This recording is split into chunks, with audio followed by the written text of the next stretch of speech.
आप सभी को नमस्कार। आज मैं आप सभी के समक्ष वैशाख मास की एकादशी व्रत कथा, महत्व और पूजा विधि लेकर आई हूँ। तो श्रवण करते हैं। वैशाख माह के कृष्ण पक्ष की एकादशी को वृथनी एकादशी के नाम से जाना जाता है। इस दिन सूर्य उदय से पहले तीर्थ स्नान, दान, व्रत, उपवास और भगवान विष्णु के वराह रूप की पूजा की जाती है। वृथनी एकादशी का व्रत करने से अन्नदान और कन्यादान दोनों श्रेष्ठ दानों का फल मिलता है। हिंदू धर्म में इस एकादशी का विशेष महत्व है क्योंकि ये वैशाख के महीने में आती है और एकादशी और वैशाख दोनों ही विष्णु जी को समर्पित हैं। वृथनी एकादशी सब पापों को नष्ट करने वाली मानी गई है। वृथनी एकादशी का महत्व। स्कंद पुराण के अनुसार वृथनी एकादशी को सौभाग्य प्रदान करने वाली एकादशी माना गया है। कहते हैं कि संसार में अन्न दान से श्रेष्ठ कोई भी दान नहीं है। इससे पितृ, देवता, मनुष्य आदि सब तृप्त हो जाते हैं। स्वयं श्री कृष्ण भगवान ने इस एकादशी का महात्म्य अर्जुन को समझाते हुए कहते हैं कि वृथनी एकादशी के दिन जो व्रत करता है उसे अन्नदान और 10,000 वर्ष तक तपस्या करने के समान फल मिलता है। वृथनी एकादशी के दिन जल सेवा करने से दरिद्रता, दुख और दुर्भाग्य दूर होते हैं। वृथनी एकादशी के दिन ध्यान रखने योग्य बातें। वृथनी एकादशी के दिन भगवान विष्णु जी को तुलसी चढ़ानी चाहिए। इस दिन पीपल के पेड़ पर जल चढ़ाना शुभ माना जाता है। पीपल के पेड़ में विष्णु जी का वास होता है। वृथनी एकादशी पर भगवान विष्णु को केसर युक्त खीर, पीला फल, पीले रंग का मीठा भोग लगाने का शुभ फल प्रदान करता है। भगवान विष्णु जी के साथ साथ माँ लक्ष्मी जी की भी पूजा करनी चाहिए। धन के साथ साथ सुख और समृद्धि की भी प्राप्ति होती है। पूजा विधि। वृथनी एकादशी के दिन पहले दिन यानी दशमी तिथि की रात्रि में सात्विक और हल्का भोजन करें। प्याज लहसुन का त्याग दशमी से ही कर दें। एकादशी के दिन सुबह सूर्योदय से पहले उठकर शौच आदि से निवृत्त होकर स्नान करके स्वच्छ वस्त्र धारण करके व्रत का संकल्प लें। तत्पश्चात घर के पूजा स्थल को गंगा जल से पवित्र करें। श्री भगवान विष्णु की प्रतिमा को स्नान करवाएं तथा अक्षत, दीपक, नैवेद्य आदि सामग्री से विधि पूर्वक पूजन करें। घर के आसपास पीपल का वृक्ष हो तो उसकी जड़ में कच्चा दूध चढ़ाकर पूजा करें और घी का दीपक जलाएं। साथ ही तुलसी का पूजन करें।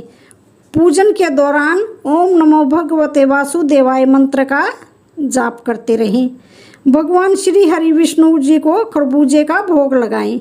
रात्रि में पुनः भगवान श्री विष्णु और माता लक्ष्मी जी की पूजा तथा अर्चना करें। पूरे दिन श्री हरि विष्णु का स्मरण करें।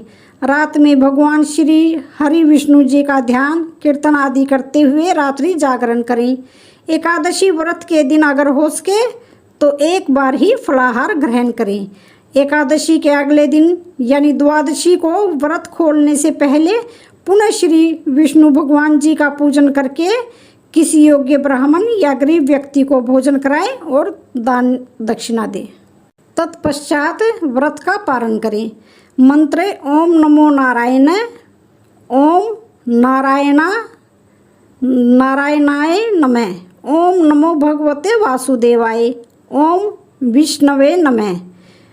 श्री कृष्ण गोविंद हरे मुरारे, हे नाथ नारायण वासुदेवा।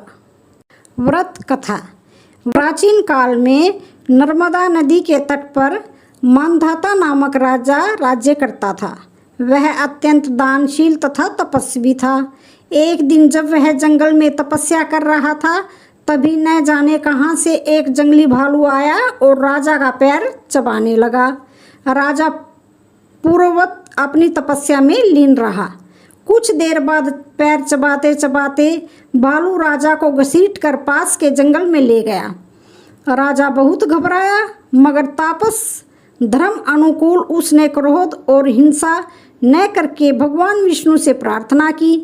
करुण भाव से भगवान विष्णु जी को पुकारा।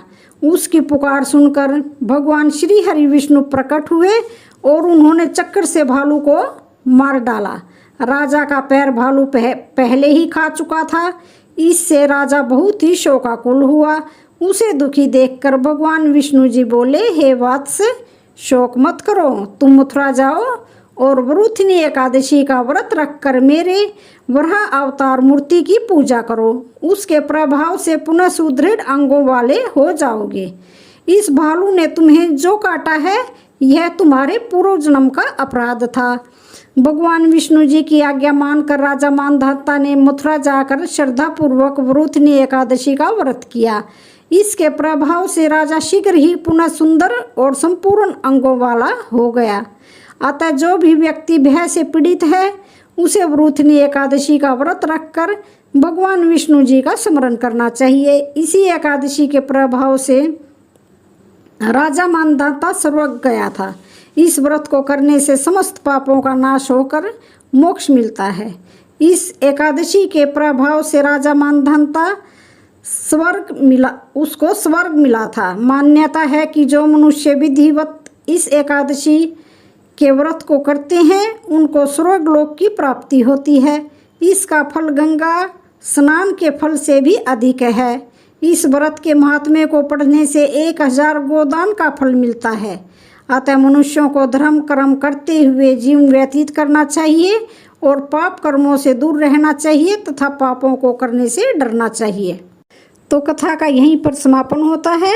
वीडियो अच्छी लगे तो प्लीज़ लाइक शेयर सब्सक्राइब जरूर करें। धन्यवाद।